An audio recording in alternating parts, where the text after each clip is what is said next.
মামার বাড়ির second day এটা হলো।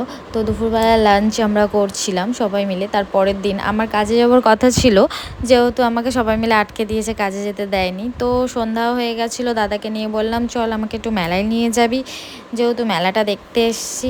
এই দেখো মেলায় দেখতে এসছি, আর আমার দাদু কি বলছে তোমরা শোনো।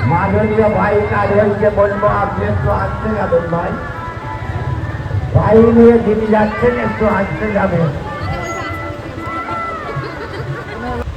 যিনি অ্যানাউন্সমেন্ট করছিল উনি হচ্ছে আমাদের দাদু। সারা মেলার মধ্যে যখন এই কথাটা বলেছে, আশেপাশের লোকজনও আমাদের দিকে তাকিয়েছিল যে কি বাইক নিয়ে যাচ্ছে, যারা ভালোভাবে যাবে এইভাবে বলছে। তো ফট করে আশেপাশে যত লোক ছিল সবাই আমাদের দিকে তাকিয়েছিল। তো ফুচকা খাওয়া হয়ে গেছে, বাড়ি চলে আসলাম। একটা দিদির জন্মদিন ছিল, আমাদের ছাদের মধ্যেই সেলিব্রেট হয়েছিল যেহেতু।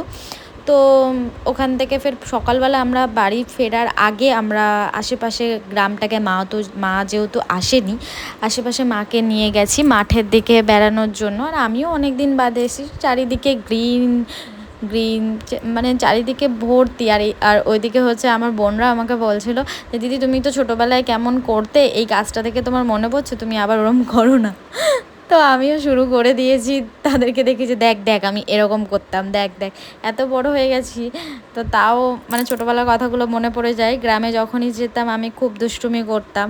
আর আমাদের সাথে সাথে মাও দেখো, মানে তার ডান্স দেখো ওড়না নিয়ে, মানে সে তো খুব মজায় একদম। দেখো ওড়নাটাকে নিয়ে কি করছে। আর মানে এত সুন্দর জায়গা, মানে বলার মতো না। আর আসল কারণটা হচ্ছে যে মেলাটা যার জন্য, উনি হচ্ছে ইনি, দেখুন এনার জন্যই মেলা। কেমন লাগলো আমাকে অবশ্যই জানিও। টাটা।